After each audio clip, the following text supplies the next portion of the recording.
हम लोग पढ़ रहे हैं मॉलिक्यूलर ऑर्बिटल थ्योरी। इंट्रोडक्शन तो लास्ट लेक्चर में बता दिया गया था, है ना। तो अब हम लोग जो उसका सैलिएंट फीचर देख रहे हैं, मतलब important characteristics of the molecular orbital theory. तो सबसे पहले क्या कहता है कि मॉलिक्यूल में जो है सबसे पहला चीज़ क्या मान लिया गया है कि मॉलिक्यूल में electrons are present in molecular orbital, है ना। मॉलिक्यूलर ऑर्बिटल को शॉर्ट में एमओ लिखते हैं, एटॉमिक ऑर्बिटल को शॉर्ट में एओ लिखते हैं, कैपिटल में, ठीक है ना। तो अब क्या मॉलिक्यूलर ऑर्बिटल थ्योरी क्या कहता है कि इलेक्ट्रॉन का जो डिस्ट्रीब्यूशन होता है वो मॉलिक्यूलर ऑर्बिटल्स में होता है, ना कि एटॉमिक ऑर्बिटल। जब एक बार मॉलिक्यूल का फॉर्मेशन हो जाएगा तो फिर इलेक्ट्रॉन का डिस्ट्रीब्यूशन जो होगा, इलेक्ट्रॉन जो प्रेजेंट रहेगा वो मॉलिक्यूलर ऑर्बिटल में प्रेजेंट होगा, न कि एटॉमिक ऑर्बिटल में, ठीक है। आगे बात समझ में। और ये क्वांटम नंबर को भी फॉलो करेगा। जैसे कि हम लोग जब इलेक्ट्रॉनिक कॉन्फ़िगरेशन लिखते हैं तो सारे एटम्स क्वांटम नंबर को फॉलो करता है। उसी तरह से सेम वे में जब मॉलिक्यूलर ऑर्बिटल लिखेंगे हम लोग तो मॉलिक्यूलर ऑर्बिटल भी क्वांटम नंबर को फॉलो करेगा, ठीक है ना। दूसरा जो फीचर है कि molecular orbitals are formed by the combination of atomic orbital of nearly same energy and same symmetry, ठीक है ना। एनर्जी भी लगभग सेम होना चाहिए और सिमेट्री भी सेम होना चाहिए। सिमेट्री मतलब शेप, है ना, सेम होना चाहिए, ठीक है, तभी जो है बनेगा। इस दोनों को अब समझने के लिए कोशिश करेंगे कि क्या कहा जा रहा है। तो कहता है कि मॉलिक्यूलर ऑर्बिटल मान लो कि ये एटम ए है, एटम ए है, एटम बी से कंबाइन कर रहा है ना। एटम ए एटम बी से कंबाइन कर रहा है तो मॉलिक्यूल ए बी बन रहा है, ठीक है, मॉलिक्यूल ए बी बन रहा है, ठीक है। हम लोग वेव मैकेनिक्स पढ़ चुके हैं, है ना, पढ़ चुके हैं ना। तो उसमें एटम को रिप्रेजेंट करते हैं साई से, ज़्यादा है कि भूल गए? तो ए को साई ए से रिप्रेजेंट करेंगे और एटम बी जो है साई बी होगा, और ये दोनों जब कंबाइन करेगा तो मॉलिक्यूल बनेगा।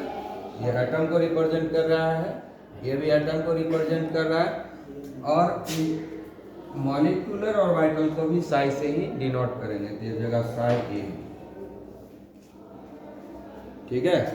ये एटम को रिप्रेजेंट कर रहा है, समझ में आएगा बात है। तो ये दोनों एटम कंबाइन किया और ये मॉलिक्यूलर ऑर्बिटल बना, ठीक है। तो अब इसमें क्या करना है कि सेट क्वांटम नंबर कैसे होगा। क्या कह रहा है यहाँ पर कि सेम एनर्जी और सेम सिमेट्री होना चाहिए। तो एटम में कंबाइन करेगा। मान लो हम हाइड्रोजन का एग्जाम्पल ले लेंगे, हाइड्रोजन मॉलिक्यूल का एग्जाम्पल लेते हैं, H2 मॉलिक्यूल। तो H2 मॉलिक्यूल कंबाइन करेगा तो हाइड्रोजन का इलेक्ट्रॉनिक कॉन्फ़िगरेशन क्या है, 1s1, है ना।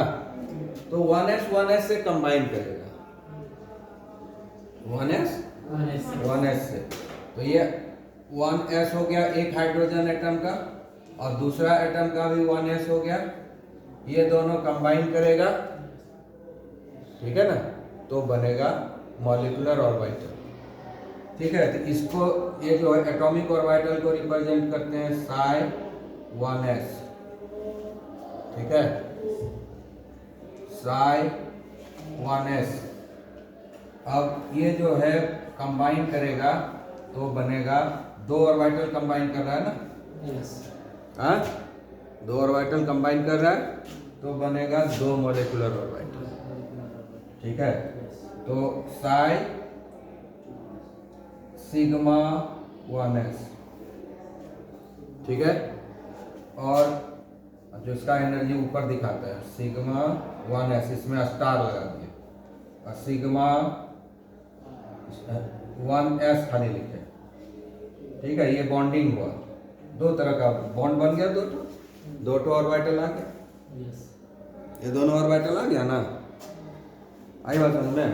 तो ये दोनों ऑर्बिटल, दो ऑर्बिटल आपस में मिक्स हुआ तो दो ऑर्बिटल हमको मिल गया, ठीक है, आ गया समझ में। तो ये जो बना, ये फॉलो 1s 1s इन कंबाइन किया है, तो एनर्जी भी सेम हो गया, दोनों का शेप सेम है तो सिमेट्री भी सेम हो गया, ठीक है ना। कहने का मतलब हुआ कि अगर 2s का होगा तो 2s का कॉम्बिनेशन 2s के साथ होगा, 3s का कॉम्बिनेशन 3s के साथ, ठीक है, आ गया बात समझ में। 2px का कॉम्बिनेशन 2px के साथ होगा, 2py का कॉम्बिनेशन 2py के साथ होगा, ठीक है, आगे बात समझ में। उसी तरह से d में लेंगे, 3d का कॉम्बिनेशन 3d xy है तो 3d xy, उसी के बाद 3d x2 y2 है तो क्या हो जाएगा 3d x2 y2 के साथ कॉम्बिनेशन होगा, तो क्या होगा, सेम शेप हो रहा है, सेम सिमेट्री हो रहा है, दोनों का एनर्जी सेम हो रहा है, तो यही चीज समझ में आया। वैसे 1s को हम कंबाइन करके ये दो लिखे, उसी तरह से सबको कंबाइन करके लिखेंगे, समझ में आई बात, क्लियर। और क्वांटम नंबर कैरेक्टराइज हो रहा है, देखो 1s दिए हम, 1s दिए, 1s से आपस में कंबाइन किया तो 1s ही लिखे हैं, 2s कंबाइन करेगा सिग्मा 2s लिखाएगा, ठीक है ना। 2px होगा तो यानी सिग्मा 2px लिखाएगा, सिग्मा 2px लिखाएगा, उसके बाद py pz जो है चला जाएगा पाई में, तब लिखाएगा पाई 2py पाई 2pz, है ना, 2py 2py लिखाएगा, फिर 2pz तो 2pz, एक ही 3 p है तो उसमें से एक ही सिग्मा बनाता है, बाकी दो, अगर z बना लिया सिग्मा तो xy पाई बनाएगा, x बना लिया सिग्मा तो z y और z जो है पाई में चला जाएगा, x या z में से दोनों कोई एक बनाता है सिग्मा, x या z नहीं, y हमेशा पाई में जाएगा, समझ गए ना। जनरली कन्वेंशन के हिसाब से हम लोग z को सिग्मा में देते हैं, ठीक है ना, z को सिग्मा में देते हैं और x y को पाई में देते हैं, समझ गए। हाँ, तो क्वांटम नंबर को फॉलो कर रहा है ना, हाँ, सब में क्वांटम नंबर है ना, तो जब हम इसका रिजल्टेंट लिखेंगे, रिजल्टेंट इसमें क्वांटम नंबर है तो इसमें भी क्वांटम नंबर है, क्वांटम नंबर को छोड़े नहीं ना, तो क्वांटम नंबर को फॉलो करेगा, ठीक है। सेम सिमेट्री और सेम एनर्जी वाला एटॉमिक ऑर्बिटल ही आपस में कंबाइन करेगा और वो मॉलिक्यूलर ऑर्बिटल बनाएगा, आ गया समझ में यहाँ तक, ठीक है। तो यहाँ पर तीसरा जो सेलिएंट फीचर है कि molecular orbital are not associated with any particular atom, molecular orbital belongs to the nuclei of all the atom constituting the molecules, ठीक है ना। तो जैसे ये हाइड्रोजन का ही एग्जांपल लेते हैं, तो इसमें जो है कॉन्सेंट्रेट यहाँ पर है ना, ये तो इसमें इलेक्ट्रॉन डेंसिटी है, इलेक्ट्रॉन डेंसिटी, फिर दूसरा लेते हैं इसमें भी इलेक्ट्रॉन डेंसिटी है, ठीक है।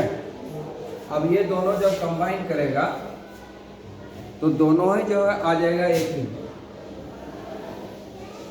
इधर भी न्यूक्लियस इधर भी न्यूक्लियस, इलेक्ट्रॉन डेंसिटी पूरे में फैल गया, यहाँ पर न्यूक्लियस, यहाँ पर न्यूक्लियस, यहाँ पर न्यूक्लियस, दोनों अलग अलग है, ये हाइड्रोजन है ये भी हाइड्रोजन मान लो, ठीक है, और ये H2 बन गया,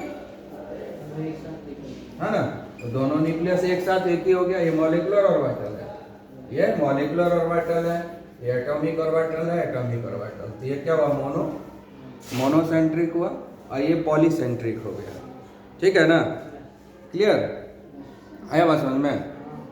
तो मॉलिक्यूलर ऑर्बिटल किसी पर्टिकुलर एटम से जुड़ा हुआ नहीं है, ना इससे जुड़ा है ना इससे जुड़ा है, बल्कि मॉलिक्यूल से जुड़ा है और ये पॉलीसेंट्रिक हो गया, ठीक है। तो दो तरह का मॉलिक्यूलर ऑर्बिटल बनता है, ये दोनों जब कंबाइन करेगा तो दोनों बनेगा, एक ऐसा बनेगा और दूसरा जो है ऐसा बनेगा, ठीक है। और बीच में इलेक्ट्रॉन डेंसिटी एकदम कम हो जाएगा, एंटी बॉन्डिंग जिसको होता है, ठीक है ना। बीच में इलेक्ट्रॉन डेंसिटी पूरा ही कम हो जाएगा, इलेक्ट्रॉन डेंसिटी इधर आ जाएगा, इलेक्ट्रॉन यहाँ न्यूक्लियस नज़दीक आ जाएगा और किनारे इधर इलेक्ट्रॉन डेंसिटी ज़्यादा आ जाएगा। तो ये दोनों रिपल्सन, ये एंटी बॉन्डिंग हो गया। तो ये दोनों जो है मिल करके मॉलिक्यूल बना रहा है। तो समझ गया ना, तो पॉलीसेंट्रिक हो गया मॉलिक्यूलर ऑर्बिटल, क्या हो गया, पॉलीसेंट्रिक हो गया। और जो तुम्हारा ये है एटॉमिक ऑर्बिटल वो मोनोसेंट्रिक हो गया। समझ में आ गया। और आगे फीचर और दूसरे दिन डिस्कस करेंगे।